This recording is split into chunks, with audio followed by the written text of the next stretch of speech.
لو انت لسه بتجيبيها من بره، لا تعالي اقولك طريقتها في البيت، هتطلع معاكي مقرمشه جدا لما تحمريها، وكمان العجينه طريه وهشه وخفيفه وهتعجبكم جدا، انا متاكده من كده. لو اول مره بتشوفيني، انا شيرين من مصر، سمي الله وصلي على الرسول، ما تنسيش تشتركي في القناه وتفعلي الجرس كمان، ويلا بينا نشوف طريقتها سهله قوي قوي قوي وهتعجبكم جدا. كوبايتين من الميه، وضروري تكون الميه بتاعتك دافيه مش ساقعه، ميه دافيه. وهبتدي احط عليهم معلقتين من دقيق السميد. دقيق السميد هنا بيخلي القطايف بعد ما تتحمر تقرمش جدا.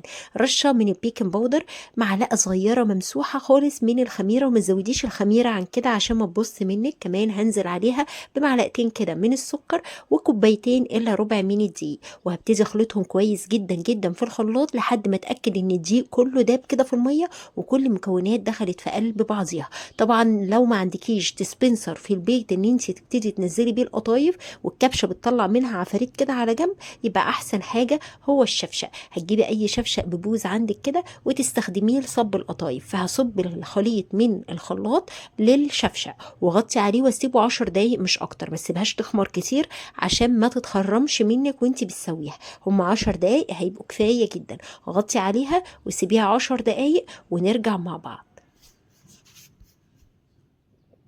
دلوقتي على الطاسة كده على النار، نار تكون متوسطة أقرب للهادية، هنزل بواحدة كده الأول نجرب الطاسة بتاعتنا ونجرب حرارتها، وبعد كده تقدري تعملي 10 15 عادي جنب بعض، مفيش أي مشكلة على حسب حجم الصاج أو الطاسة اللي انت بتستخدميها.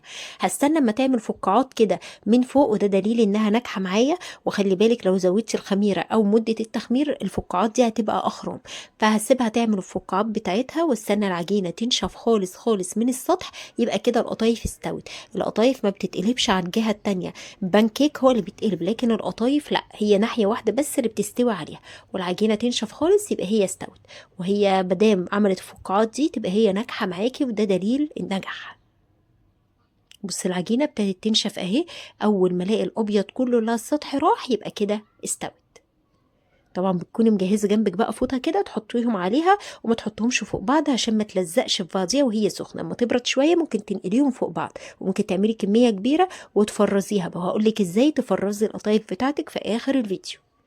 كده خلاص استوت معايا تماما. هبتدي بقى اشيلها ونشوف شكلها من تحت عشان نتاكد ان درجه حراره الطاسه مظبوطه. بالراحه كده وتشيليها.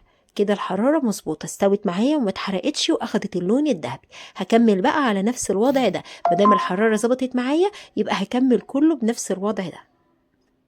بالصب كبير او صغير على حسب النوع اللي هتعمليه. عايزاها عصافير وهتحشيها مكسرات بتصبيها صغيره، هتحشيها لحمه مفرومه بتصبيها كبير. يعني الحجم ده في ايديكي تتحكمي فيه. دي كمان قربت تستوي اهي، بشيلها بقى وبمشي اكمل الطاسه كلها جنب بعضيها. خلاص ادام ظبطت الحراره والدنيا ظبطت معايا، خلاص بطمن وبعمل كميه كبيره جنب بعضيها. بخلص كل الكميه وبرجع لكم. هنا خلاص القطايف بتاعتي خلصت، ما شاء الله ولا حول ولا قوة إلا بالله. تحفة، كلها طرية وكلها واخدة لون حلو، كلها نفس اللون من تحت، مفيش واحدة عندي اتحرقت ولا واحدة نية، كله واخد اللون الذهبي الجميل والدائر الأبيض اللي حواليها. تحفة ما شاء الله. كوبايتين دي ادوني كمية كبيرة جدا جدا من القطايف اهي. بنقلها عادي فوق بعضيها، ما بيجرالهاش اي حاجه ادام بردت.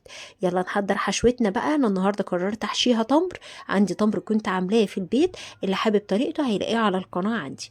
بحشيها تمر، وممكن تحطي في التمر ده مكسرات لو انت حابه. بحط حته تمر كده واقفلها. احنا بنحب جدا القطايف المحشيه بالتمر، بيبقى طعمها حلو جدا. ويا سلام لو ضفت لها رشه قرفه او شويه مكسرات بتبقى تحفه. هحط بقى واقفل، وما شاء الله بتتقفل معايا على طول، ما تفتحش ابدا في الزيت. بخزنها ازاي؟ بحشيها وبعدين بحطها في الفريزر. ما ينفعش اخزنها عجينه من غير ما احشيها، لا لازم تتحشي وبعدين تتعمل في الفريزر. بتفضل معاكي زي الفل، ولما تطلعيها ما تفكهاش، بتاخديها زي ما هي ساقعه ترميها في الزيت. اوعي تفكيها بعد كده. هخلص بقى الكميه اللي انا عايزاها والزيت بتاعي سخن. كان الاول الحراره عاليه عليه لحد ما سخن، وبعدين بهدي الحراره شويه عشان القطايف بتاعتي تتقرمش كويس، ما تتحرقش قبل ما تستوي. خلاص بحب اديها اللون الذهبي المحمر قوي عشان اضمن ان هي تفضل مقرمشه، ما تبقاش طريه، ومهما تقعد معاكي تفضل معاكي مقرمشه.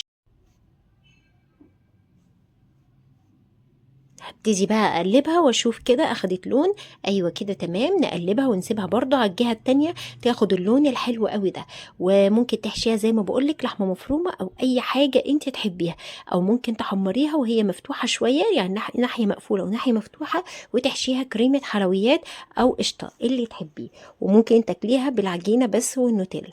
يعني كل واحد ليه طريقه بقى في القطايف، التزويق او الحشوه دي حاجه ترجع لكم. طبعا كنت عامله قبل كده فيديو شربات، القطايف بتطلع من الزيت تنزل في الشربات التقيل البارد، وانا كنت عامله معاكم تخزين الشربات التقيل البارد. اللي حابب برضو يشوفه يعني يلاقيه عندي على القناه. هسيبها بقى تتحمر حلو جدا جدا جدا عشان اضمن قرمشتها، وبعدين على طول ننزل بيها في الشربات التقيل البارد بتاعنا اللي هو ده.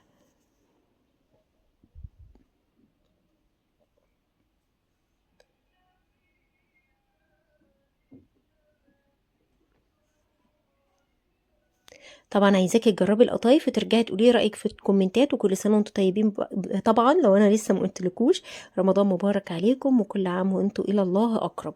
هبتدي بقى كده اللي اتحمر منها اطلعه بقى وانزله في الشربات. انا نفسي بجد تجربوا طريقه العجينه بتاعتي في القطايف، بجد روعه حلوه جدا. هتتنسف نسف كده مظبوط. اتحمرت، هو ده اللون اللي انا اقصده.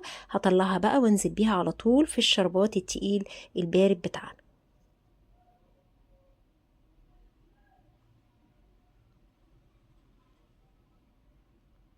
هقلبها بقى تقلبتين في الشربات، واروح على طول مطلعاها في طبق التقديم كده بالشكل ده. وممكن تنزلي بيها في مصفى الاول لو انت مش حابه كميه الشربات تكون عاليه. الشربات يا جماعه مش خفيف، هي لما نزلت القطايف سخنه فيه خفت الشربات شويه.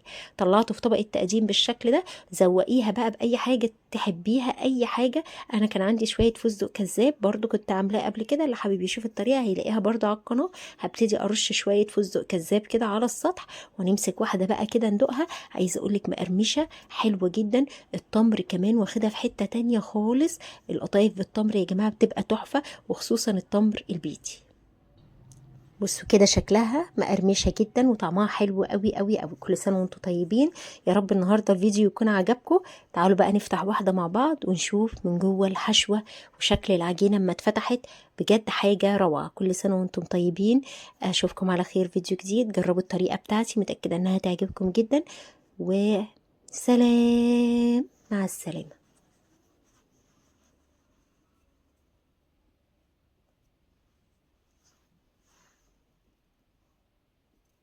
ده شكلها.